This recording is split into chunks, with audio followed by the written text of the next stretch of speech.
นานมาแล้วยังมีเมืองเล็กๆอยู่เมืองหนึ่งซึ่งเมืองนี้มีชื่อว่าเมฆขานครเพราะเป็นเมืองเล็กๆและอยู่ในเขตแดนที่ปกคลุมด้วยหมอกบางๆตลอดทั้งปี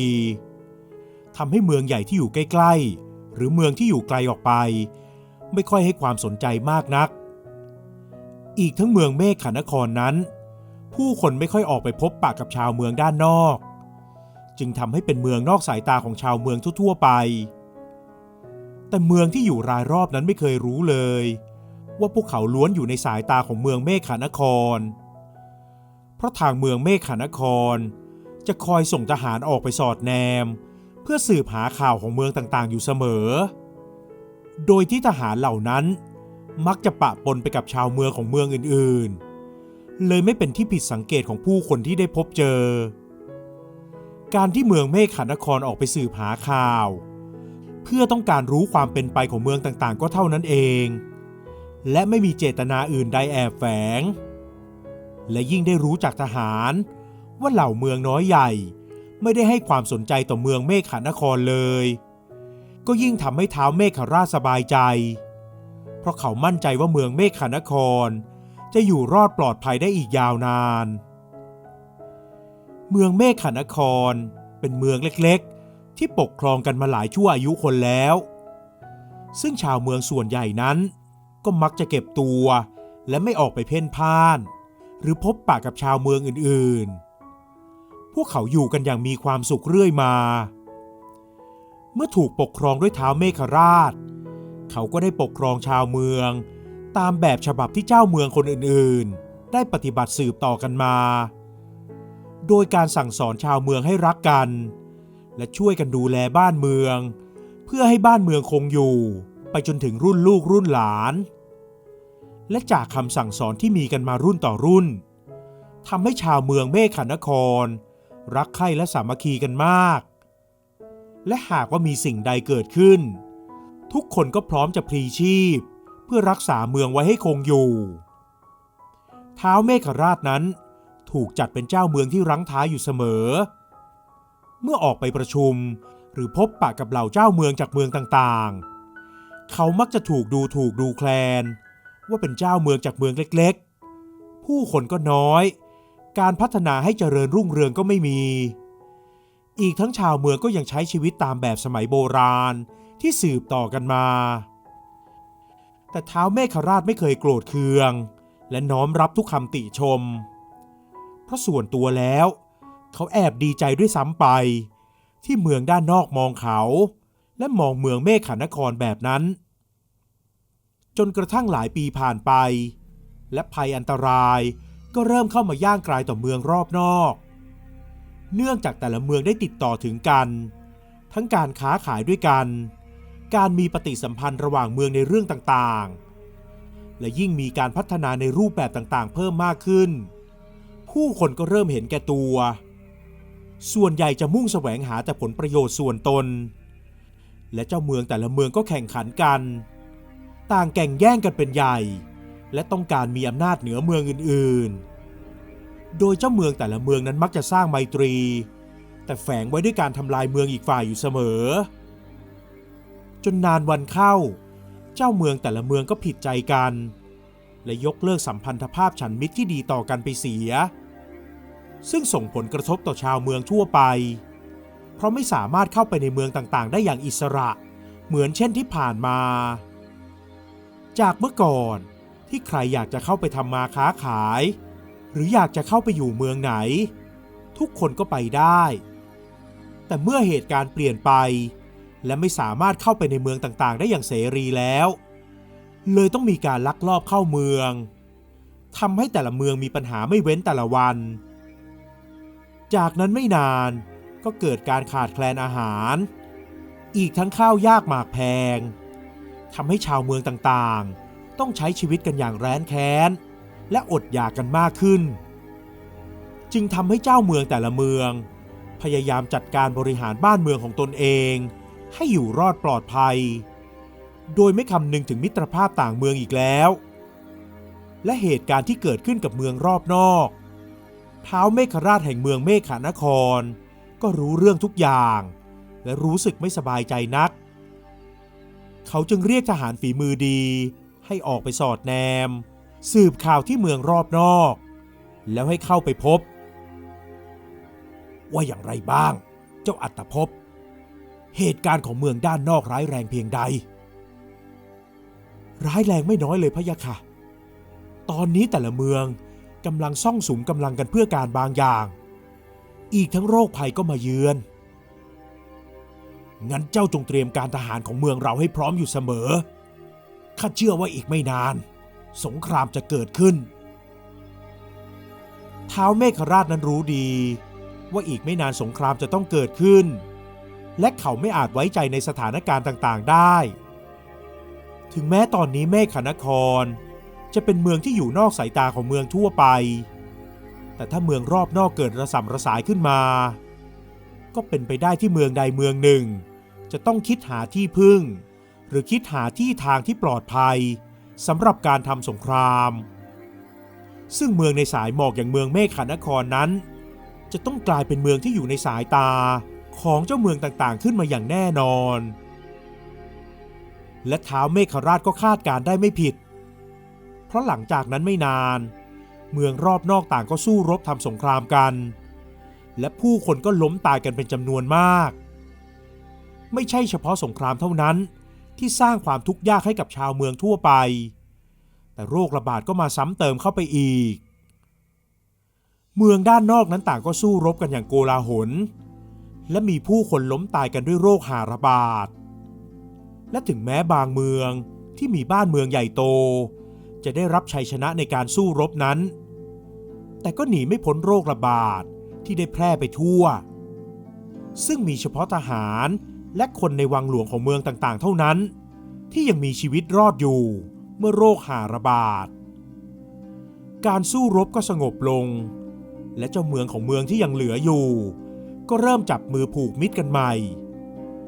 และเป็นที่น่าแปลกใจที่เมืองในสายหมอกอย่างเมฆนครนั้นไม่ได้รับผลกระทบอะไรเลย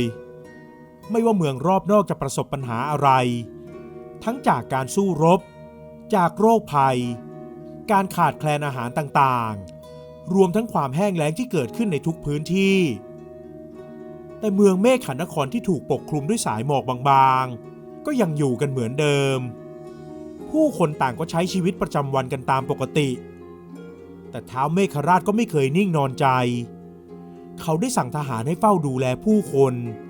และวางเวรยามเพื่อดูแลเส้นทางเข้าออกของเมืองเมฆนครไว้เป็นอย่างดี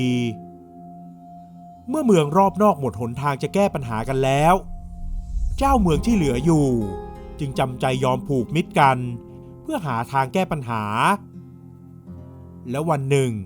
เจ้าเมืองทั้ง3เมืองที่เหลืออยู่ก็ได้มาประชุมกันและทุกคนลงความเห็นว่าจะต้องไปตีเมืองเมฆนครให้ได้เพราะเมืองเมฆนครนั้นยังคงอุดมสมบูรณ์อีกทั้งโรคภัยก็เข้าไปไม่ถึงข้าเห็นด้วยเราจะต้องไปจัดการกับเมืองเมฆนครเมืองเล็กๆแบบนั้นคงต้านทานกำลังของพวกเราทั้ง3เมืองไม่ได้แน่ๆเมื่อเห็นพ้องต้องกันทั้ง3เมืองก็รวบรวมทหารที่เหลืออยู่เข้าไปโจมตีเมืองเมฆนครแต่เจ้าเมืองทุกคนก็ต้องแปลกใจมากเพราะไม่ว่าจะคิดต่อสู้หรือมีกลยุทธ์ในการรบสักแค่ไหนก็ไม่สามารถเอาชนะทหารแห่งเมืองเมฆนครได้และอุปกรณ์ในการรบทุกอย่างของเมืองเมฆนครก็มีเหนือกว่าอีกทั้งเหล่าทหารก็เก่งกาจจนทั้ง3เมืองต้องล่าถอยกลับไปเป็นไปได้อย่างไรกันทำไมเมืองเมฆนครถึงได้เจริญรุ่งเรืองและแข็งแกร่งอย่างนี้นะอย่าคิดมากไปเลยท่านข้าเชื่อว่าพวกเราจะต้องเอาชนะเมืองเล็กๆอย่างนี้ได้แน่นอนแล้วการบุกเข้าไปรบครั้งที่2ก็เกิดขึ้นและทั้ง3เมืองก็พ่ายแพ้กลับไปเช่นเดิมพร้อมกับเสียกำลังทหารไปมากมายเจ้าเมืองทั้ง3เริ่มคิดถอดใจแต่บังเอิญมีนายทหารคนหนึ่งได้เล็ดลอดเข้าไปสืบหาข่าวในเมืองเมฆนครได้และรอดกลับออกมาอย่างปลอดภัยเขาได้นำสิ่งที่เขาได้ไปพบเห็นมาแจ้งกับเจ้าเมืองทั้ง3ว่าเมืองเมฆนครนั้นถ ถึงจะเป็นเมืองเล็กๆแต่ก็เป็นเมืองที่พร้อมไปด้วยอาวุธในการสู้รบอีกทั้งเหล่าทหารก็มีความรู้ในการศึกแต่ข่าวที่ทำให้เจ้าเมืองทั้ง3คนตาโตก็คือในเมืองเมฆนครนั้นอุดมสมบูรณ์ไปด้วยพืชพันธุ์ธัญญาหารลักษณะอากาศก็ไม่ร้อนเกินไปและไม่เย็นจนเกินไปเพราะมีหมอกบางๆปกคลุมอยู่ตลอดทั้งปีทำให้ชาวเมืองล้วนสุขภาพดีและอยู่กันอย่างมีความสุขอีกทั้งที่ใจกลางเมืองนั้นยังมีบึงน้ำแร่ที่สามารถรักษาโรคได้ทุกชนิดผู้คนของเมืองเมฆนครจึงไม่มีใครเป็นโรคร้ายอะไรเลยเมืองนี้มันช่างยอดเยี่ยมจริงๆพวกเรามองข้ามมาตลอดได้อย่างไรกันนะด้วยเพราะชาวเมืองต่างล้มตายด้วยโรคหาระบาดเจ้าเมืองทั้ง3คนเลยคิดว่าถ้าได้น้ำแร่ในบึงของเมืองเมฆนครมาใช้รักษาผู้คนโรคหาก็คงจะหายไปทั้ง3คนเลยปรึกษากันถึงการจู่โจมครั้งต่อไปและต่างก็ได้แบ่งสรรปันส่วนเมืองเมฆนครออกเป็น3ส่วนเท่าๆกันเพราะทุกคนมั่นใจว่าในการรบครั้งนี้พวกเขาจะต้องรบชนะอย่างแน่นอนแต่แล้วเหตุการณ์ก็ไม่เป็นไปอย่างที่คิดเพราะการเข้าไปสู้รบที่เมืองเมฆนครในครั้งที่3ทั้ง3เมืองก็พ่ายแพ้เหมือนเดิมแถมทหารก็ล้มตายไปจนเกือบหมดที่เหลือก็หนีหายออกไปจากสนามรบ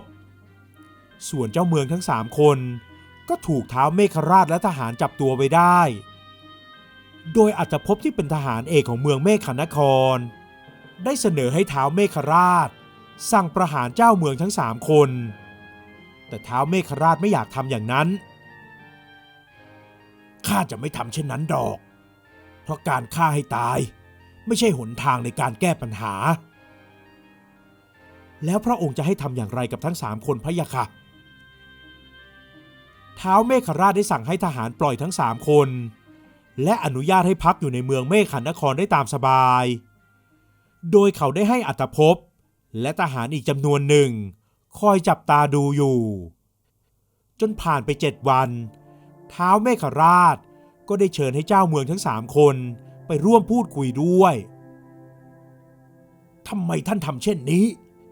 ทำไมท่านไม่ฆ่าพวกเราเสียทั้งที่เราก็มารุกรานท่านถึง3 ครั้งฆ่าพวกท่านแล้วได้ประโยชน์อันใดเล่าพวกท่านก็มีฐานันดรเป็นผู้สืบเชื้อสายของเจ้าเมืองเช่นเดียวกันกับข้าท้าวเมฆราชได้พูดคุยด้วยมิตรไมตรีและบอกกับเจ้าเมืองทั้ง3คนว่าตนเองปกครองบ้านเมืองโดยใช้เมตตาธรรมเป็นหลักและอยากเป็นมิตรกับทุกๆเมืองโดยรอบแต่เพราะเป็นเมืองที่มีขนาดเล็กอีกทั้งผู้คนก็ไม่ได้มากมายเหมือนกับเมืองอื่นๆทำให้ถูกมองข้ามและอยู่นอกสายตามาโดยตลอดบางคนก็ดูถูกว่าเป็นเมืองที่ล้าหลังอีกด้วยแต่จริงๆเมืองของท่านไม่ได้ล้าหลังเลยแถมยังเก่งกาจในทุกๆเรื่องท้าวเมฆราชยิ้มน้อยๆเมื่อเจ้าเมืองคนหนึ่งเอ่ยปากชมและเขาได้บอกว่าทุกอย่างเป็นเช่นนั้นคือเป็นอย่างที่ทุกคนเห็นเมืองเมฆนครนั้นถึงจะเป็นเมืองเล็กๆแต่เขาได้เรียนรู้และพัฒนาในทุกๆด้านอีกทั้งยังสืบสานต่อภูมิปัญญาทุกอย่างจากบรรพบุรุษและสิ่งสำคัญที่เมืองเมฆนครโชคดีที่มีในสิ่งที่เมืองรอบนอกไม่มีนั่นก็คือมีบึงน้ำแร่ธรรมชาติไว้รักษาโรคภัยเมืองของข้าเล็กก็จริงแต่เรามีพร้อมทุกอย่างและเหนือสิ่งอื่นใดชาวเมืองที่นี่รู้รักสามัคคีและมีน้ำใจให้แก่กันข้านับถือท่านและเมืองของท่านจริงๆและขออภัยที่เข้ามารุกรานพวกข้ายอมแล้วท่านจะทำอย่างไรกับพวกข้าก็ได้ข้าไม่ทำอะไรพวกท่านดอกแค่อยากจะบอกว่าอย่าได้ประมาทในสิ่งที่เห็นด้วยตาเพราะบางครั้งมันก็ไม่ได้เป็นอย่างที่คิดจากนั้นท้าวเมฆราชได้สั่งให้ทหารปล่อยเจ้าเมืองทั้ง3คนและเขาอาสาที่จะช่วยเหลือในสิ่งที่ทั้ง3คนร้องขอแต่ขอเพียงอย่างเดียว คืออย่าได้มารุกรานกันอีกโดยให้ต่างเมืองต่างอยู่กันไปปกครองกันไปตามแบบฉบับของตัวเองและให้เป็นมิตรที่ดีต่อกันเจ้าเมืองทั้ง3คนก็ได้ให้คำมั่นสัญญาว่าจะไม่กลับมารุกรานอีกและจะกลับไปแก้ปัญหาที่บ้านเมืองของตนเองท้าวเมฆราชเลยสั่งให้ทหารจัดเตรียมน้ำแร่ให้เพียงพอเพื่อไปช่วยผู้คนที่ยังติดโรคอยู่ที่เมืองรอบนอกและเขาได้แจ้งกับเจ้าเมืองทั้ง3คน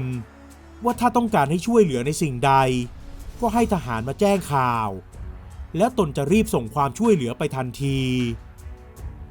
เจ้าเมืองทั้ง3คนรู้สึกปลาบปลื้มเป็นอย่างมากที่ได้เห็นน้ำใจและความเมตตาของท้าวเมฆราชจากนั้นพวกเขาก็กลับไปยังบ้านเมืองของตนเองและดูแลรักษาผู้คนที่เจ็บป่วยอยู่พร้อมทั้งบูรณะบ้านเมืองขึ้นมาใหม่ไม่นานหลังจากนั้นสภาพของเมืองต่างๆที่อยู่รอบเมืองเมฆนครก็เริ่มดีขึ้นและทุกเมืองต่างก็ยกย่องให้ท้าวเมฆราชเป็นเจ้าแห่งเจ้าเมืองทั้งหมดและทุกเมืองก็กลายเป็นพันธมิตรที่ดีต่อกันนับตั้งแต่นั้นมา